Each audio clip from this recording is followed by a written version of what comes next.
The blood trickled down Penelope Grayson's back, each drop a searing reminder of the price she had paid for daring to speak against Mayor Harmon. The 24-year-old schoolteacher bit her lip until it bled, refusing to let another cry escape her throat as the leather whip connected with her flesh for the 10th and final time. "Let this be a lesson to you all," Mayor Harmon announced to the crowd gathered in Williamsburg's dusty town square. The year was 1878, and the Colorado Territory had been a state for barely 2 years. Law and order were still tenuous concepts in these parts. No woman questions the decisions of this council, especially not some uppity teacher from back east. Penelope's legs trembled as she was untied from the whipping post. Her dress, once a crisp blue calico, now hung in tatters against her bloodied back.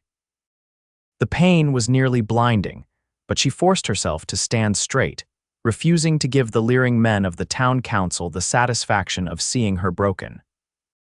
"Miss Grayson," Harmon sneered, his round face mottled red with anger and the exertion of wielding the whip, "perhaps now you'll remember your place. Women don't belong in matters of town governance." She had merely questioned the council's decision to use the school funds to build a new saloon. The children needed books, not another place for men to drink away their wages. But in Williamsburg, such opinions from a woman were deemed dangerous, radical, worthy of public punishment. As the crowd dispersed, murmuring their disapproval or satisfaction depending on their allegiances, Penelope fought to remain conscious. The shame burned hotter than the wounds on her back. 2 years teaching in this frontier town, trying to bring education and progress, and this was her reward. "Madam," a deep voice cut through her pain-filled haze. "Let me help you." Through tear-blurred eyes, she saw a tall figure step forward from the shadows of the mercantile. Matthew Drake was not like the other men in town. The 30-year-old rancher kept mostly to himself, running his spread a few miles outside of Williamsburg. His presence in town was rare enough that several heads turned in surprise. "I don't need charity, Mr. Drake," she managed, her voice surprisingly steady despite the fire raging across her back. His green eyes flashed with something anger, perhaps, though not directed at her. "This isn't charity, Miss Grayson. This is basic human decency, something this town seems to be sorely lacking today." Before she could protest further, Matthew had shrugged off his duster and draped it carefully over her shoulders, mindful of her injuries. The clean scent of leather and pine enveloped her, offering a small comfort against the pain and humiliation. "My wagon's just down the street," he said quietly. "You need those wounds tended to, and I reckon you don't want to stay in town tonight."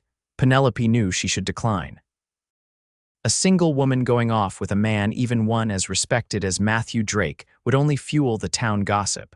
But her rented room was above the general store, owned by Councilman Peters, who had voted for her punishment. The thought of facing him tonight was unbearable. "Why are you helping me?" she asked, searching his face for some hidden motive. Matthew's jawline tightened as he cast a dark glance toward the mayor's retreating figure. "Because what happened here today wasn't justice, it was tyranny, and I've never been one to bow to tyrants." With those words, something shifted in Penelope's world. For the first time since the whip had fallen, she felt something beyond pain and shame, a flicker of hope that perhaps not everyone in this wild territory was content to let cruelty reign. "Thank you," she whispered, allowing him to guide her toward his wagon, each step a fresh torment. As he helped her climb onto the wooden seat, his hand steady at her elbow, Matthew leaned close and said in a voice meant only for her, "You hold your head high, Miss Grayson.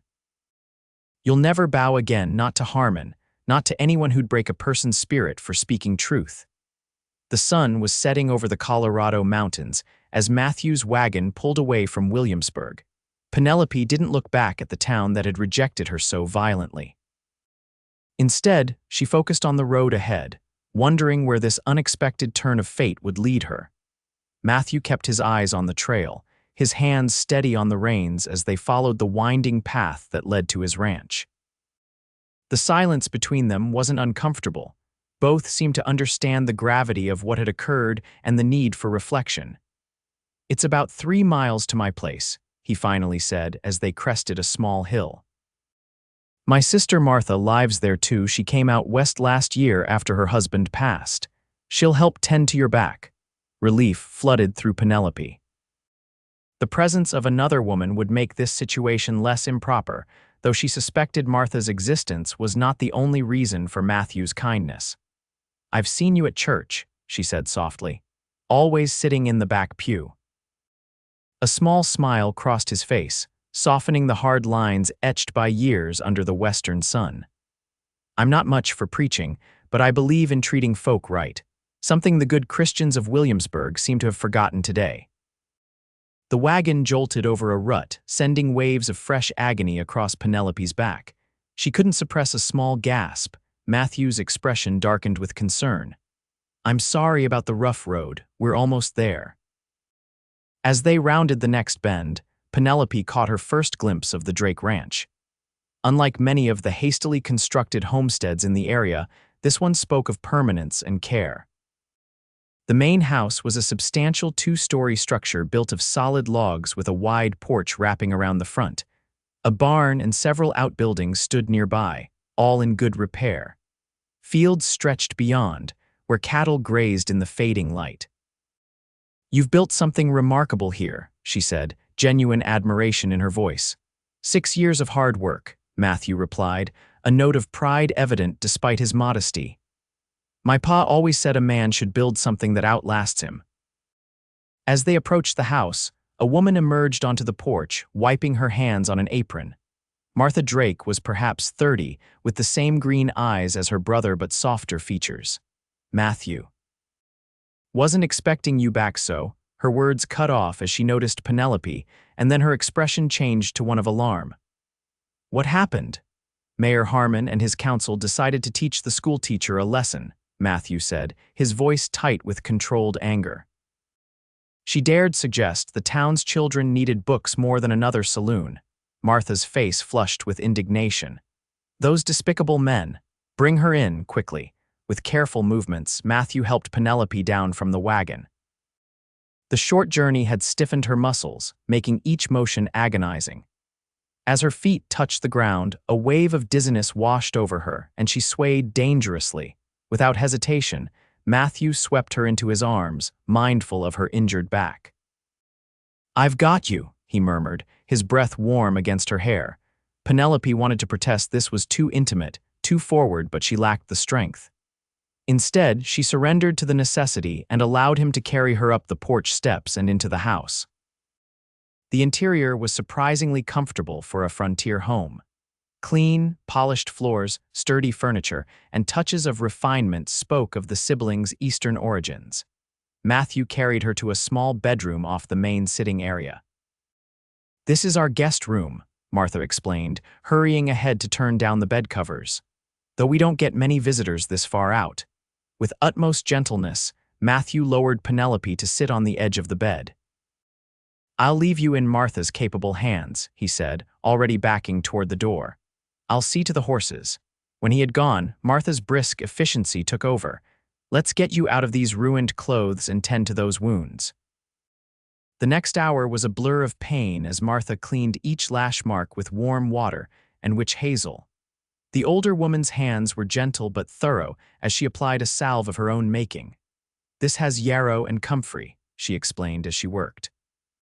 "It'll help with the healing and keep infection away." Penelope bit back cries as the salve stung the open wounds. "Thank you for your kindness," she managed between gritted teeth. Martha made a dismissive sound. "No thanks needed. What those men did was barbaric." Williamsburg has been heading in this direction for some time. It's why Matthew and I rarely go into town anymore. After bandaging Penelope's back, Martha helped her into a soft cotton nightgown. "It's one of mine, so it might be a bit large on you," she apologized. "It's perfect," Penelope assured her, the simple kindness bringing tears to her eyes that the pain had not. Martha insisted she take some laudanum for the pain, and soon a merciful numbness began to spread through Penelope's body. As she drifted towards sleep, she heard Martha and Matthew speaking in low voices in the hallway. "How bad?" Matthew asked. 10 lashes, deep enough to scar," Martha replied, her voice tight with anger. "In all my years back east, I never saw a woman publicly whipped." What kind of place has this territory become? The kind where men like Harmon are given power without accountability, Matthew answered grimly. It can't continue. Their voices faded as Penelope surrendered to exhaustion, her last coherent thought being a wonder at how she had found such allies in this wilderness. She awoke to sunlight streaming through unfamiliar curtains. For a moment, disorientation clouded her mind until she tried to move and the searing pain in her back brought yesterday's events rushing back. A small moan escaped her lips. The door opened almost immediately, revealing Martha with a tray. "You're awake. Good. I've brought some breakfast and fresh bandages." "What time is it?" Penelope asked, her throat dry and scratchy. "Just past 9. You slept through the night and most of the morning." Martha set the tray on a small table and helped Penelope to sit up, propping pillows around her for support. The simple breakfast of porridge, honey, and tea was the most welcome sight Penelope could imagine. Only as she began to eat did she realize how hungry she was. "I need to get back to town," she said between careful spoonfuls. "The children, my school." Martha's expression was sympathetic, but firm. "You're in no condition to teach, and from what Matthew heard in town yesterday, the council has already closed the school temporarily." Fresh despair washed over Penelope.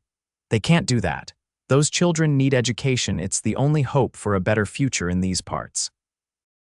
"Which is precisely why men like Harmon fear it," came Matthew's voice from the doorway.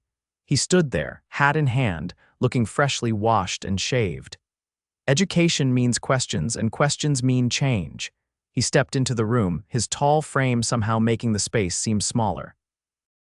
"I rode into town at first light. Your belongings have been packed up and left on the porch of the boarding house.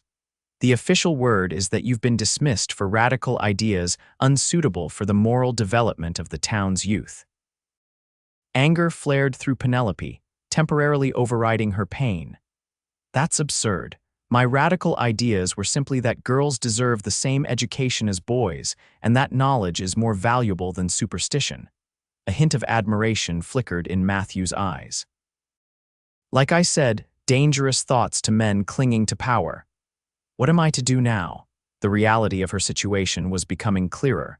Unemployed, injured, and effectively banished from the town where she'd invested 2 years of her life.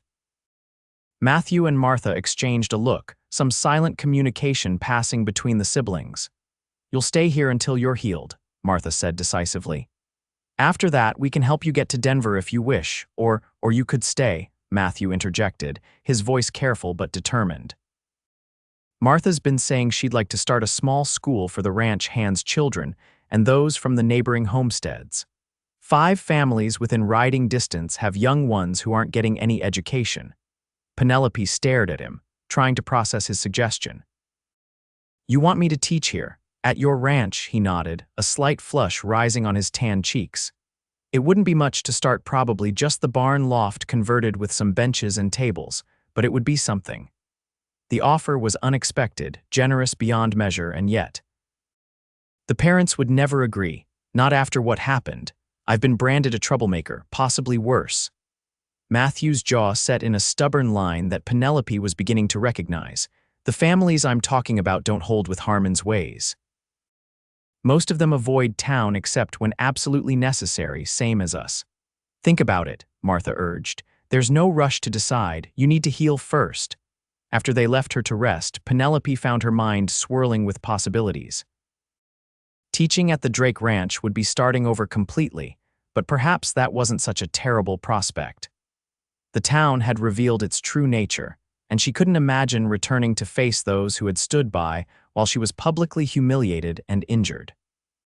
But accepting Matthew's offer meant remaining in close proximity to him, a man she barely knew, yet who had shown her more kindness than anyone since her arrival in Colorado. There was something about him that both intrigued and unsettled her. A quiet strength, certainly, but also a contained intensity that suggested depths beneath his reserved exterior. The next few days established a rhythm. Martha would help Penelope with her bandages each morning and evening, reporting with satisfaction that the wounds were healing clean. In between, Penelope would rest in the guest room or, as her strength improved, sit on the porch in a comfortable chair that Matthew had carried out for her. From this vantage point, she observed the workings of the ranch. Matthew was clearly respected by his hands, 4 men who worked the cattle and fields with efficient coordination. He worked alongside them most days, returning to the house dusty and tired, but always taking time to check on her condition. On the 4th evening, feeling well enough to join them at the dinner table, Penelope listened as Matthew and Martha discussed the ranch operations. Their easy partnership was evident, with Martha handling the household accounts while Matthew managed the livestock and land. "We'll need to drive 30 head to Denver next month," Matthew was saying. "Prices should be good with the railroad expansion bringing more people west." "Will you take Jim and Eduardo?" Martha asked, passing him a plate of biscuits. "And young Thomas too, time he learned the drive route." Matthew turned to Penelope. "How are you finding your strength? Martha says you're healing faster than expected." Penelope nodded. "I feel a little better each day. Your sister is a remarkable healer." Martha waved away the compliment. "Just practical knowledge any frontier woman needs."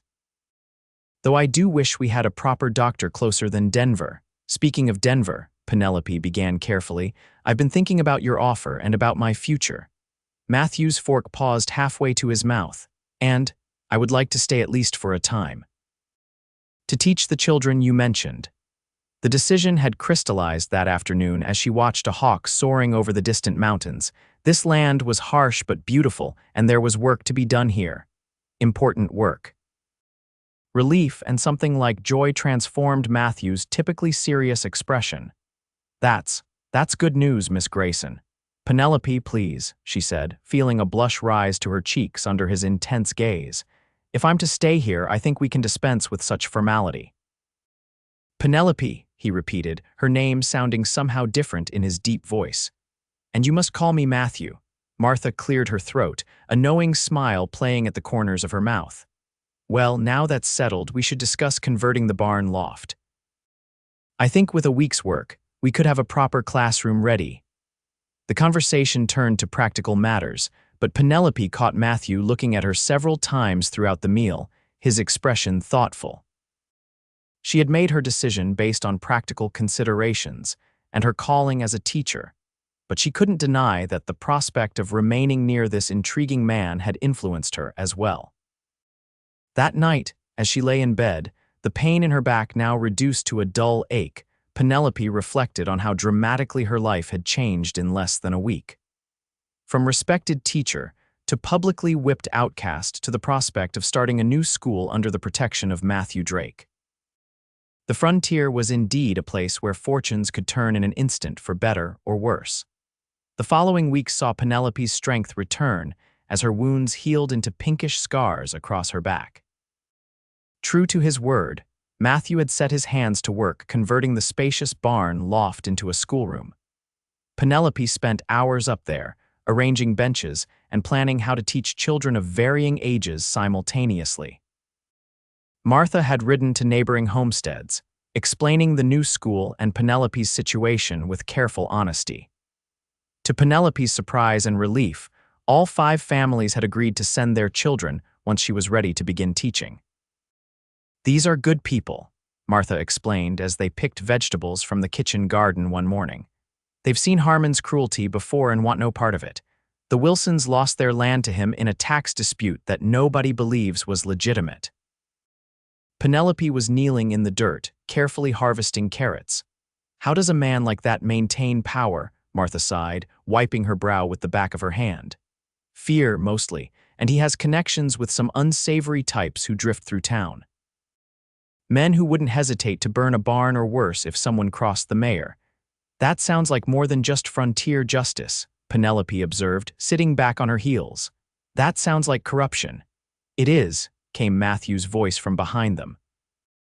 He had approached silently, a skill he seemed to have developed from years of not wanting to startle the cattle. "Harmon's been slowly taking control of every business in town.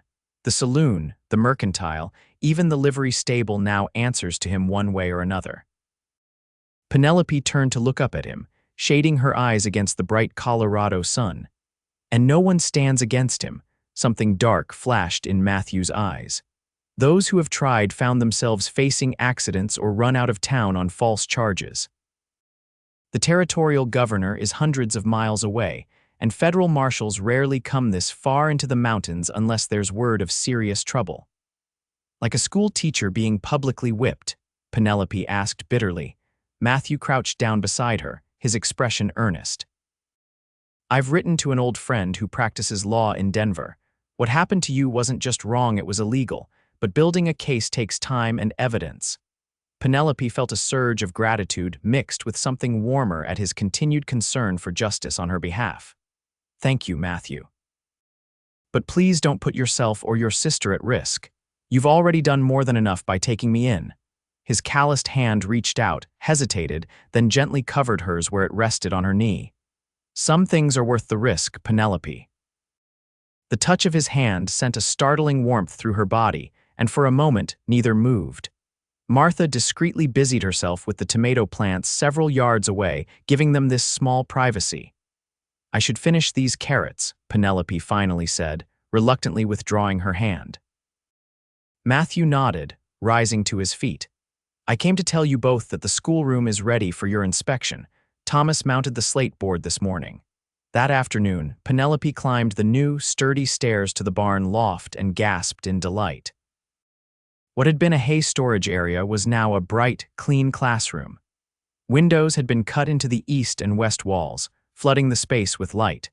Simple but well-crafted benches and desks filled the room, and at the front stood a teacher's desk and the promised slate board. It's perfect, she breathed, turning to Matthew, who had followed her up the stairs.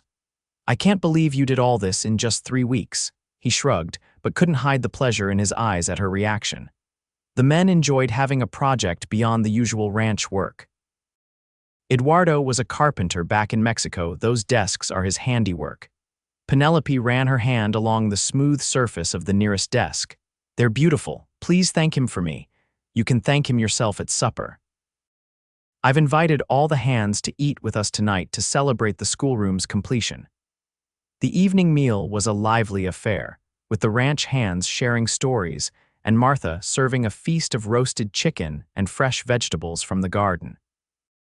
Penelope found herself laughing more than she had in months, especially at Eduardo's animated tales of his journey from Mexico to Colorado.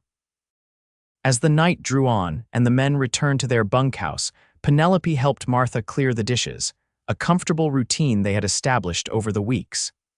Matthew seems different lately, Martha observed casually as they worked. Penelope glanced toward the porch where Matthew had stepped out for his evening pipe. Different how? Martha smiled knowingly. Happier, more at peace. He's always been a serious sort, even as a boy. Our father's death when Matthew was 18 left him responsible for the family farm back in Pennsylvania.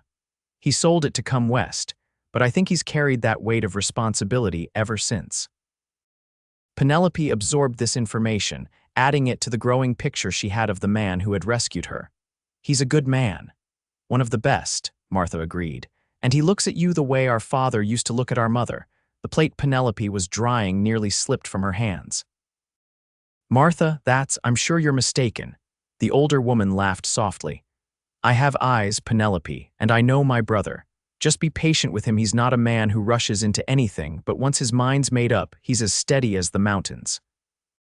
Before Penelope could formulate a response, the door opened and Matthew returned, bringing with him the scent of pipe tobacco and evening air. Beautiful night, he commented. Stars so bright they almost hurt to look at. Martha yawned dramatically. Well, I'm exhausted. Think I'll turn in early. Good night, both of you. With a meaningful glance at Penelope, she retreated to her bedroom, leaving them alone in the kitchen. An awkward silence fell, broken only by the ticking of the grandfather clock in the corner, a piece Matthew had apparently transported all the way from Pennsylvania, unwilling to part with the family heirloom. Would you like to see the stars? Matthew finally asked. The porch has a good view. Penelope nodded, suddenly shy. I'd like that. He led her outside where the night had indeed unfurled a magnificent canopy of stars, more brilliant than seemed possible. They sat side by side on the porch swing, gently rocking in the cool evening air. I never saw stars like this back east, Penelope said softly. Too many trees, too much smoke from the factories. That's one thing I love about this place, Matthew replied. The sky feels closer somehow, more immediate. They sat in comfortable silence for a few minutes, the only sounds the creaking of the swing and the distant call of a nighthawk. The school opens Monday, Penelope said eventually. I'm nervous. It's been over a month since I taught. Matthew turned slightly toward her. The children will love you, and they need you. Some of them have never had any formal education. I hope I don't disappoint them. Or you. The last part slipped out before she could consider it. His hand found hers in the darkness, his fingers intertwining with hers with gentle confidence. You couldn't disappoint me, Penelope. You're the bravest person I've ever met. She gave a small laugh. I'm not brave. I was terrified when they tied me to that post. Courage isn't the absence of fear, he said quietly. It's continuing despite it. You stood up for what was right, knowing the risk. And even now, you're starting again instead of running away. His words touched something deep within her, a recognition of her own strength that she hadn't fully acknowledged. Thank you, she whispered, her voice thick with emotion. For seeing that in me. Matthew's free hand came up to gently touch her cheek, turning her face toward his. In the silver moonlight, his expression was solemn yet tender. I see a lot in you, Penelope Grayson, he murmured. More each day. The moment stretched between them, full of possibility. Penelope felt herself leaning slightly closer, drawn by a force as natural and inevitable as gravity. Matthew's breath caught audibly, and for a heartbeat, she thought he might kiss her. Instead, he gently squeezed her hand and stood up. It's getting late. You should rest before your big day Monday. Though disappointed, Penelope understood his restraint. Whatever was growing between them was too important to rush. Good night, Matthew, she said, rising as well. Good night, Penelope, he replied, his voice carrying a warmth that wrapped around her like a blanket as she made her way to her room. Monday dawned clear and cool, a perfect early autumn day for the first session of what Martha had dubbed Drake Ranch School. Penelope dressed carefully in her best remaining dress, a deep green calico with white collar and cuffs. Her hands trembled slightly as she pinned up her chestnut hair, nervous energy coursing through her. A knock at her door revealed Martha with a small package wrapped in tissue paper. A gift for the teacher, she said with a smile. Open it. Inside was a beautiful hand-carved wooden apple polished to a warm glow. Matthew made it, Martha explained. Said every teacher needs an apple on their desk. Touched beyond words, Penelope carefully placed the apple in her pocket. Please thank him for me. Is he already out with the herd? Martha nodded.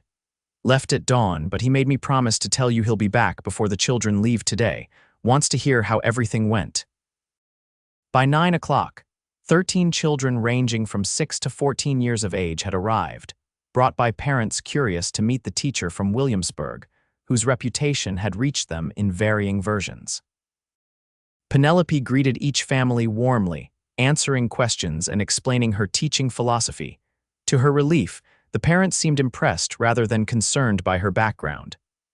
Anyone Harmon dislikes is probably doing something right, one father commented, shaking her hand firmly. The morning passed in a flurry of assessments and introductions.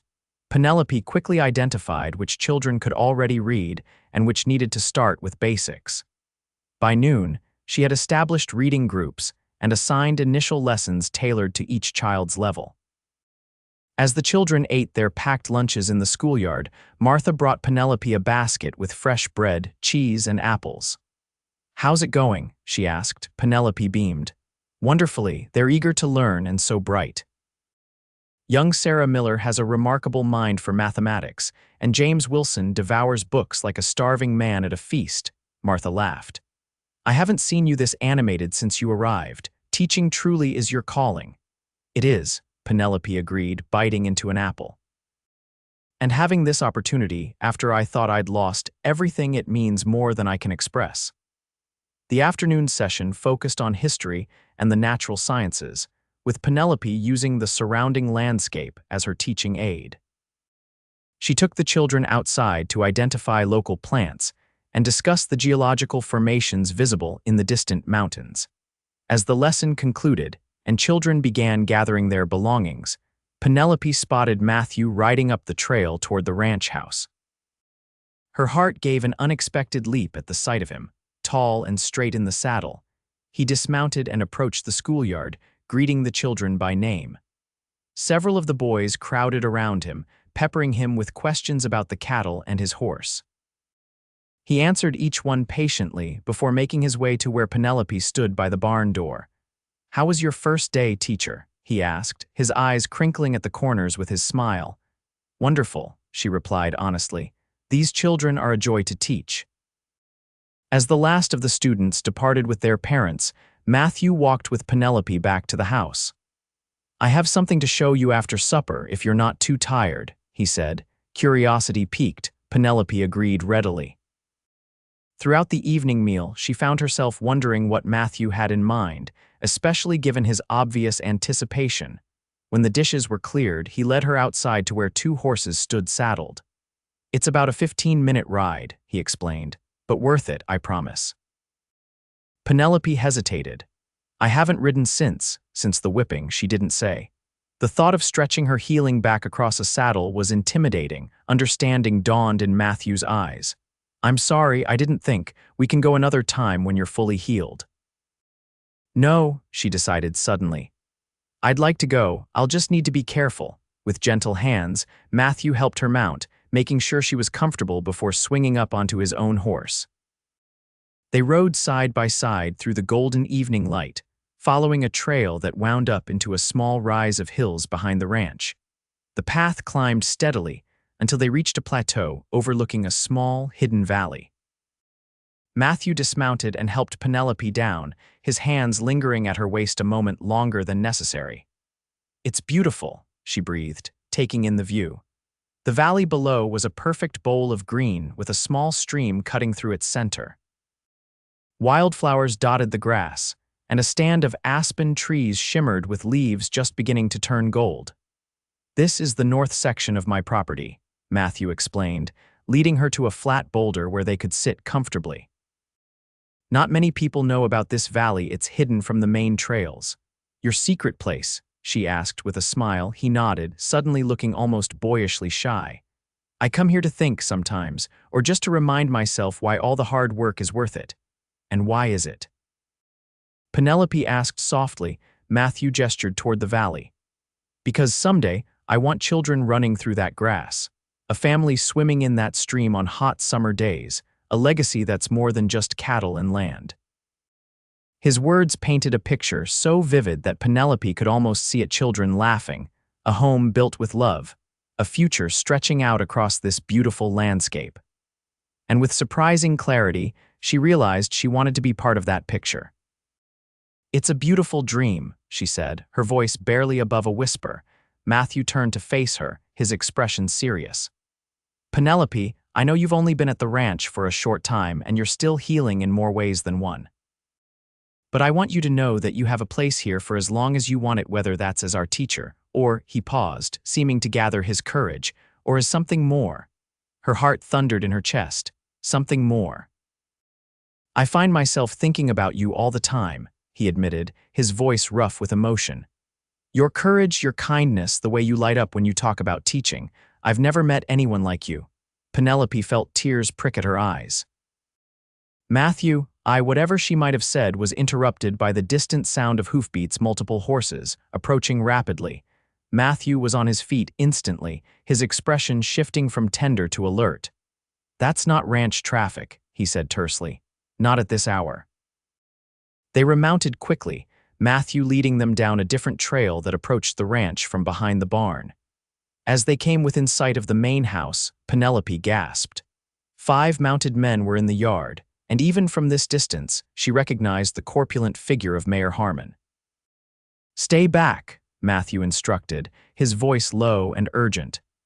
"If there's trouble, ride for the Wilson place. It's 2 miles east along that tree line." Before she could protest, he was urging his horse forward, approaching the unwelcome visitors with a casual demeanor that belied the tension in his shoulders. Penelope held her position at the edge of the trees, close enough to hear but hidden from immediate view. "Evening, gentlemen," Matthew called as he rode into the yard. "What brings Williamsburg's finest all the way out here?" Harmon's face was mottled with anger. "You know damn well why we're here, Drake. You're harboring a fugitive from justice." Matthew dismounted calmly, tying his horse to the hitching post with deliberate movements. "No fugitives here, Mayor, just honest folk trying to make a living." "The Grayson woman," Harmon spat. "She's wanted for theft back in town, took school property when she left." Even from her hidden position, Penelope could see Matthew's back stiffen, though his voice remained steady. "Miss Grayson was dismissed without cause and publicly assaulted on your orders. Any property she might have taken was likely her own teaching materials, purchased with her own salary." One of the men with Harmon, Councilman Peters, Penelope realized with a surge of fear, laughed nastily. "The whipping was just the beginning of what she deserves. Woman needs to learn her place." "And where exactly do you think that is?" Matthew asked, his tone deceptively mild. Martha had emerged from the house now, standing on the porch with a rifle held casually but visibly in her arms.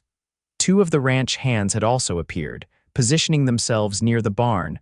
Harmon shifted uncomfortably in his saddle. "This isn't your business, Drake. Hand over the woman and we'll be on our way." "She's under my protection," Matthew stated flatly, "and I'd suggest you leave my property before this turns unpleasant." The standoff stretched for several tense moments, neither side willing to back down. Finally, Harmon made a disgusted sound. "This isn't over, Drake. The territorial court will hear about your interference with lawful town business. I look forward to explaining to the judge exactly what kind of lawful business you conduct," Matthew replied evenly. "Including the public whipping of a schoolteacher for speaking at a town meeting." With dark muttering and threatening glances, Harmon and his men turned their horses and rode away, dust billowing behind them. Only when they were well out of sight did Penelope emerge from her hiding place, her heart still racing. Matthew rushed to her, helping her down from her horse. "Are you all right?" he asked, his hands gently gripping her shoulders as his eyes searched her face. She nodded, though she was trembling. "They'll be back, won't they?" "Probably," Matthew acknowledged grimly. "But not tonight, and next time we'll be better prepared." That night, after a subdued supper where they discussed what had happened, Matthew insisted on taking the first watch while the others slept. Despite her exhaustion, Penelope found sleep elusive. Around midnight, she rose from her bed, wrapped a shawl around her shoulders, and made her way to the porch. Matthew sat in a chair by the steps, his rifle across his knees. He turned at the sound of the door opening, tension visibly leaving his body when he saw it was her. "You should be resting," he said softly. "I couldn't sleep," she admitted, settling into the chair beside him. "Too many thoughts." The night was cool but not cold, the stars brilliant overhead. For a while, they sat in companionable silence, listening to the night sounds of the ranch, distant cattle, the occasional hoot of an owl, the rustle of wind through the cottonwoods. "I'm sorry," Penelope finally said. "I've brought trouble to your door." Matthew shook his head firmly. "Harmon's the one bringing trouble. You brought only good things here, education for the children, joy to our home." He paused, then added more quietly, "light to my life." The simple sincerity of his words touched her deeply. "Before we were interrupted earlier," she began hesitantly, "you were saying something about me having a place here." In the silver moonlight, she saw his profile soften. "I was working up to asking if you might consider a future here with me." He turned to face her fully. "I know it's soon, and there's the matter of Harmon to resolve, but I want you to know my intentions." Penelope's heart swelled with unexpected happiness. "And what are those intentions, Mr. Drake?" she asked, her voice teasing despite the seriousness of the moment. He reached for her hand, enfolding it in his much larger one. "To court you properly, Miss Grayson, to show you that there can be a life here filled with respect and love." The last word came out almost as a question. "I would like that very much," she whispered, squeezing his hand. "I've come to care for you, Matthew, more than I thought possible in such a short time." His smile was like sunrise breaking over the mountains. With gentle reverence, he raised her hand to his lips and pressed a kiss to her knuckles. "Then we'll face whatever comes together." The next morning, Penelope awoke to the sound of multiple horses arriving. For a terrifying moment, she feared Harmon had returned with more men. She dressed hurriedly and rushed to the window, only to see Matthew greeting three strangers in the yard, one wearing the distinctive badge of a U.S. Marshal. By the time she joined them outside, Martha was already offering coffee to the visitors, who had dismounted and were speaking earnestly with Matthew. "Ah, Miss Grayson," Matthew said as she approached, his expression both serious and somehow triumphant. "This is Marshal James Bennett, come from Denver to investigate some concerning reports about Williamsburg's governance." The marshal, a weathered man in his 40s with keen eyes and a neatly trimmed beard, tipped his hat to her. "Miss Grayson, I understand you've had a most unpleasant experience with Mayor Harmon and his council." Taken aback by this unexpected development, Penelope could only nod initially. "Yes, sir, they had me whipped publicly for speaking against their use of school funds." The marshal's expression darkened. "So I've been informed. Mr. Drake's letter reached me last week, along with corroborating accounts from several other citizens who have left Williamsburg in recent months." Understanding dawned on Penelope. "You wrote to the marshal?" she asked Matthew. He nodded. "The day after you arrived here." What Harmon did wasn't just wrong, it was illegal. No town council has the authority to order corporal punishment, especially not for simply speaking at a public meeting. The marshal gestured to his companions. "This is Judge William Thornton from the Territorial Court and Mr. Henry Simmons, a legal clerk who will be recording testimonies." The judge, an older gentleman with silver hair and a dignified bearing, addressed Penelope directly. "Miss Grayson, I'm deeply troubled by what I've heard. Would you be willing to provide a formal statement about the events in Williamsburg?" "Of course," she agreed, though the thought of reliving that day sent a chill through her. "We'll need statements from others as well," the marshal continued, turning to Matthew. "You mentioned some of the neighboring families might have relevant information about Harmon's practices." Matthew nodded. "The Wilsons lost their town property in a questionable tax proceeding, and Eduardo, one of my hands, witnessed a beating Harmon ordered at the livery stable last spring." "Good," the judge said approvingly. "We'll need to build a comprehensive case. The territorial governor is most concerned about reports from this region. Frontier justice has its place, but what you've described is simple tyranny." Over the next several hours, Penelope recounted her experience in painful detail, with Mr. Simmons carefully recording every word. The process was exhausting but also cathartic. Finally, her suffering was being acknowledged as the injustice it was. By late afternoon, the marshal and his companions had collected several testimonies, including Martha's account of treating Penelope's wounds and Matthew's description of the confrontation with Harmon the previous evening. "We'll be here for several days," Marshal Bennett explained as they prepared to depart for the Wilson homestead. "Collecting evidence from throughout the area before we confront Harmon directly. I'd advise you all to remain vigilant. Men like him grow desperate when cornered." After they had gone, Penelope found Matthew in the barn, brushing down his horse with methodical strokes. "Why didn't you tell me you'd written to the marshal?" she asked. He paused in his work, meeting her gaze directly. "I didn't want to raise your hopes until I knew they would respond. The territorial authorities are stretched thin and sometimes letters go unanswered. But you tried anyway," she said softly. "For me." Matthew set aside the brush and moved closer to her. "For you, for justice, for everyone who's suffered under Harmon's rule." His voice lowered. "When I saw what they'd done to you, your back torn open, your dignity assaulted, I knew I couldn't just stand by." Penelope stepped closer, closing the distance between them. "Thank you for fighting for me when I couldn't fight for myself." The barn was quiet except for the occasional soft nickering of horses. Dust motes danced in the shafts of late afternoon sunlight streaming through the high windows. In this peaceful moment, surrounded by the honest smells of hay and leather, Penelope felt a certainty settle over her. Matthew's hands came up to gently frame her face. "Penelope," he breathed, a wealth of emotion in that single word. She rose slightly on her tiptoes, her hands finding purchase on his solid chest. "Yes," she whispered, answering the unspoken question in his eyes. Their first kiss was gentle, almost reverent, a promise exchanged without words. His lips were warm and sure against hers, his calloused hands infinitely tender as they cradled her face. When they parted, both slightly breathless, Penelope felt as though something fundamental had shifted in her world. "I think I'm falling in love with you," Matthew confessed, his forehead resting against hers. Penelope smiled, joy bubbling up from a place within her that she had thought Harmon's whip had destroyed. "I think I'm already there." The next 3 days passed in a whirlwind of activity. School continued as usual, with Penelope finding renewed energy and purpose in her teaching. The marshal and his team visited multiple homesteads throughout the region, building their case against Mayor Harmon.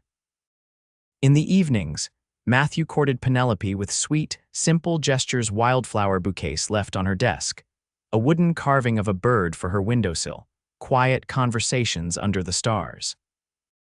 Their connection deepened with each passing day, both of them aware that they were building something precious and rare. On the 4th morning since the marshal's arrival, Penelope was teaching the children about long division when the classroom door burst open. Eduardo stood there, his usually calm face tense with urgency. "Miss Grayson," he said, "Mr. Drake says you must come quickly. Riders coming, many of them." Heart racing, Penelope organized the children quickly. "Class dismissed early today. Gather your things and stay in the barn until your parents arrive. Eduardo will stay with you." She hurried down the stairs and across the yard to the main house, where Matthew stood on the porch with his rifle, Martha beside him with a grim expression. In the distance, a cloud of dust marked the approach of multiple riders. "How many?" Penelope asked as she joined them. "At least 10, Matthew replied tersely. "Too many for Harmon's usual group. I've sent Thomas to find the marshal." As the riders drew closer, Penelope's breath caught. At the head of the group rode not Mayor Harmon, but Sheriff Davis from Williamsburg, a man who had always seemed a reluctant participant in Harmon's schemes. "Drake," the sheriff called as they entered the yard. "We need to talk." Matthew kept his rifle visible but not aimed. "Dismount and approach alone, Sheriff. Your men stay where they are," the sheriff complied, walking forward with his hands clearly visible. "I'm not here for trouble," he said, his voice carrying across the yard. "Harmon's dead." The blunt announcement stunned them all into momentary silence. "Dead?" Matthew finally echoed. "How?" Sheriff Davis removed his hat, revealing a face lined with exhaustion. "Shot himself last night when he heard the marshal was gathering evidence. Left a confession naming his conspirators and detailing years of corruption." Penelope felt light-headed with shock. "A confession?" The sheriff nodded grimly. "Seems the mayor realized the game was up. His confession implicates half the town council and several businessmen from Denver who have been funneling money through Williamsburg. Why are you here with so many men?" Matthew asked, still suspicious. "Protection," Davis replied. "The marshal sent us to ensure Miss Grayson's safety. Some of Harmon's closest allies have fled, but others might seek revenge before justice catches up to them." As if to punctuate his words, a rifle shot cracked through the air, and one of the sheriff's deputies jerked in his saddle before tumbling to the ground. "Ambush," Matthew shouted, pulling Penelope down behind the porch railing as more shots rang out from the tree line to the west of the house. Chaos erupted in the yard. Sheriff Davis dove for cover behind a water trough while his deputies scattered, returning fire toward the trees.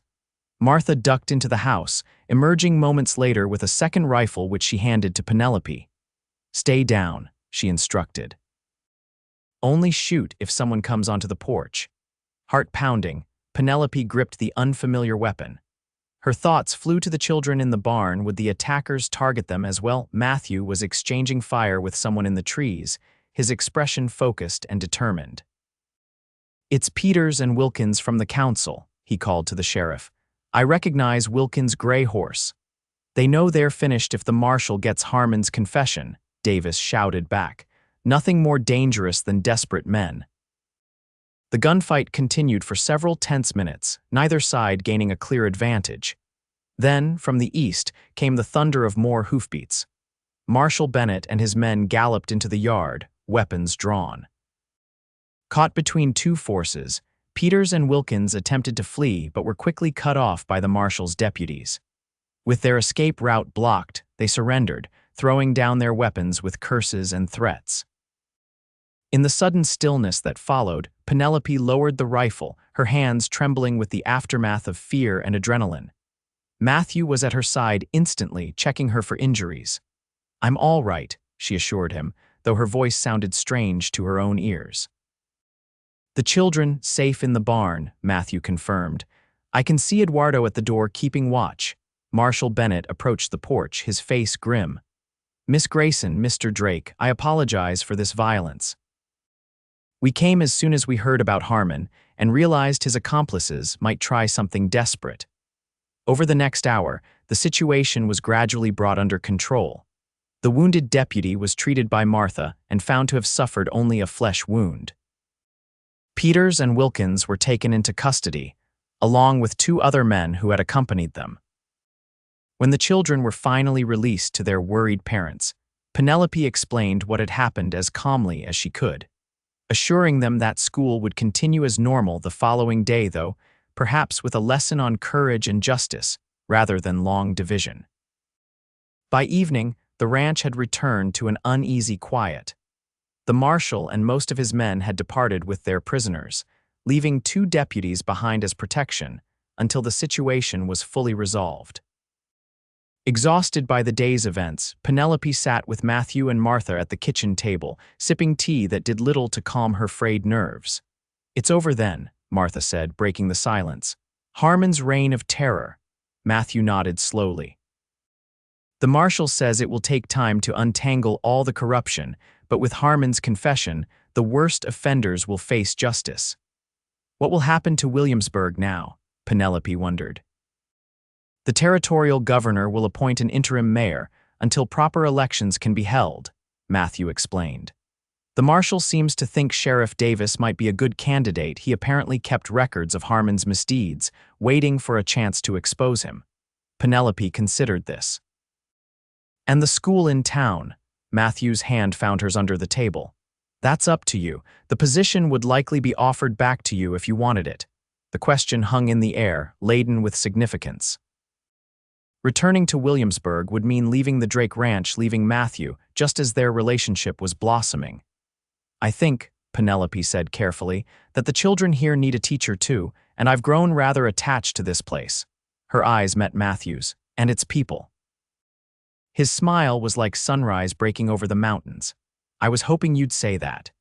2 days later, Penelope stood in the schoolroom, watching her students work diligently on their writing exercises.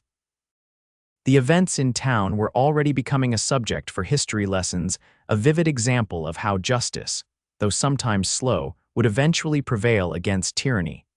As she moved between the desks, offering guidance and encouragement, she caught sight of Matthew through the window. He was crossing the yard with purposeful strides, heading toward the schoolhouse. Something in his expression made her heart quicken. "Continue with your assignments," she instructed the class. "I'll be back in a moment."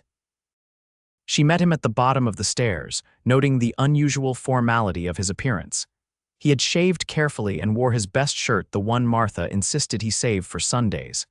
"Matthew, is everything all right?" He nodded, an endearing nervousness evident in his manner. "More than all right." "The marshal just left. He's filed his final report with the territorial governor, who's promised a complete investigation into Williamsburg's governance." "That's wonderful news," Penelope said, though she sensed there was more. Matthew took a deep breath. "There's something else." "Something I need to ask you." He glanced toward the schoolroom. "But you're teaching, they're working on their compositions," she assured him. "What is it?" With surprising grace for a man of his size, Matthew lowered himself to one knee before her, taking her hand in his. From his pocket, he produced a small ring, a simple gold band with a modest pearl. "Penelope Grayson," he said, his voice steady despite the emotion evident in his eyes. "These past weeks have shown me what I was missing in my life. You brought courage, intelligence, and joy into our home. I know it hasn't been long, but sometimes the heart knows what it wants with certainty." He paused, swallowing hard. "Would you do me the extraordinary honor of becoming my wife?" Tears of happiness blurred Penelope's vision. The journey that had brought her to this moment, from the public humiliation in Williamsburg to finding love and purpose at the Drake Ranch, seemed almost like divine providence in retrospect. "Yes," she said, her voice clear and certain. Yes, I will marry you, Matthew Drake. He slipped the ring onto her finger, a perfect fit, and rose to his feet, gathering her into a gentle embrace. Their kiss was sweet with promise, a pledge of the future they would build together. A sudden burst of applause startled them apart. The schoolchildren had abandoned their assignments and crowded at the windows, cheering and laughing at the romantic scene. Even the older boys, who normally affected indifference to such matters, were grinning widely. Matthew laughed, keeping one arm around Penelope's waist. "Seems we have an audience." "Indeed," she agreed, blushing but too happy to be truly embarrassed. "I suppose this will be today's lesson on matters of the heart rather than grammar." That evening, they celebrated their engagement with a special supper. Martha was overjoyed, having secretly hoped for this outcome since Penelope's arrival. The ranch hands offered hearty congratulations and good-natured teasing. As they sat on the porch afterward, watching the sunset paint the Colorado sky in spectacular hues, Matthew held Penelope close against the evening chill. "I've been thinking about the valley I showed you," he said. "It would be a perfect place to build our own house, don't you think? Close enough to the main ranch for convenience, but with some privacy." Penelope leaned her head against his shoulder, contentment washing through her. "It sounds perfect, though I'd like to continue teaching if possible." "Of course," he agreed immediately. "The school is yours for as long as you want it, though perhaps in a few years you might have some additional students of your own." She smiled at the implication. "I'd like that very much. A family of our own in our valley." The wedding took place in October, when the aspen trees had turned to gold, and the air held the first crispness of approaching winter. They chose to hold the ceremony in the schoolroom, which the ranch hands had decorated with wildflowers and ribbons for the occasion. Judge Thornton returned from Denver to officiate, expressing his pleasure at participating in such a happy event after the grimness of the Harmon investigation. The schoolchildren served as a choir, singing hymns Martha had taught them for the occasion. Penelope wore a dress of ivory satin that Martha had helped her make, with lace at the collar that had once belonged to Matthew's mother. As she walked down the makeshift aisle on the arm of Mr. Wilson, who had volunteered to give her away, she felt none of the nervousness she had anticipated, only certainty and joy. Matthew waited for her at the front of the room, his eyes never leaving her face as she approached.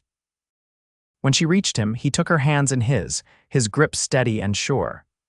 "Dearly beloved," Judge Thornton began, his voice filling the schoolroom. "We are gathered here today to witness the union of two souls who found each other through adversity, and in doing so, discovered a love worth building a life upon. The vows they exchanged were simple but heartfelt, promises of devotion and partnership through whatever life might bring." When Matthew slipped the wedding band onto her finger to join her engagement ring, Penelope felt the last shadows of her ordeal in Williamsburg finally lift away. "I now pronounce you husband and wife," the judge declared, beaming at them. "Mr. Drake, you may kiss your bride." The kiss they shared was both tender and triumphant, a beginning rather than an ending, the first moment of their married life together. The applause that erupted around them seemed to Penelope like the perfect accompaniment to the joy singing in her heart. The celebration that followed lasted well into the evening, with feasting and dancing in the barn that had been cleared for the occasion. Eduardo played his guitar, accompanied by one of the Wilson boys on fiddle, filling the night with music that set even the most reluctant dancers in motion. As the party continued around them, Matthew led Penelope outside for a moment of quiet beneath the stars. The night was cool but clear, the Milky Way a brilliant swath across the heavens. "Happy, Mrs. Drake?" he asked, his arms encircling her waist from behind as they gazed upward. "Perfectly," she assured him, leaning back against his solid warmth. "Though I think I'll keep Miss Grayson for school purposes. The children are used to it," he laughed softly, pressing a kiss to her temple. "Whatever you prefer. I'm just grateful that you're here, that you chose to stay, to build a life with me." Penelope turned in his arms to face him. "How could I not? You saved me in more ways than you know, Matthew. When Harmon had me whipped, he intended to break my spirit to make me bow to men like him for the rest of my life." Matthew's expression darkened at the memory, but she continued before he could speak. "But then you came along and said I would never bow again. And you meant it. You treated me as an equal, valued my mind and my heart. You showed me that real strength isn't about power over others, but about standing beside them." Touched by her words, Matthew gathered her closer. "You never needed me to be strong, Penelope. That courage was always in you. I just recognized it when others tried to crush it." Their lips met in a kiss that held all the promise of their future together, a future built on mutual respect, shared purpose, and a love that had been forged in adversity but would flourish in joy. In the years that followed, Penelope would often think back to that terrible day in Williamsburg's town square. The scars on her back remained, faint silvery lines that Matthew would trace with gentle fingers in their most intimate moments. But rather than reminders of shame, they had become symbols of her journey of surviving pain to find unexpected happiness. The Drake Ranch School flourished under her guidance, eventually expanding to a proper building of its own as more families settled in the area. Williamsburg itself underwent a transformation as the corruption was purged and honest governance established, with Sheriff Davis indeed becoming the new mayor. 2 years after their wedding, Penelope gave birth to their first child, a son they named James, after the marshal whose intervention had helped bring justice to the region. He was followed 2 years later by a daughter, Eleanor, who inherited her mother's chestnut hair and determined spirit. As their family grew, Matthew and Penelope built their home in the hidden valley, just as they had planned. From the porch of their sturdy house, they could watch their children play in the same meadow where Matthew had first confessed his feelings, the stream where James and Eleanor learned to swim on hot summer days, the aspen grove that turned to gold each autumn, marking the anniversary of their wedding. On clear nights, they would often sit together beneath the vast Colorado sky, marveling at how a journey that began with cruelty and injustice had led them to such profound happiness. "Do you ever regret it?" Matthew asked once, as they watched their children chasing fireflies in the twilight. Coming west, facing all the hardship, Penelope considered the question seriously, as was her nature. "No," she finally answered. "Even the worst day, the whipping led me here, to you and our children, to this life we've built together." She squeezed his hand. "How could I regret the path that brought me home?" Matthew's fingers intertwined with hers, the gesture as familiar now as breathing. "You never did bow to them," he said softly, pride evident in his voice. "No," Penelope agreed, resting her head against his shoulder as the first stars appeared in the deepening blue. "And I never will."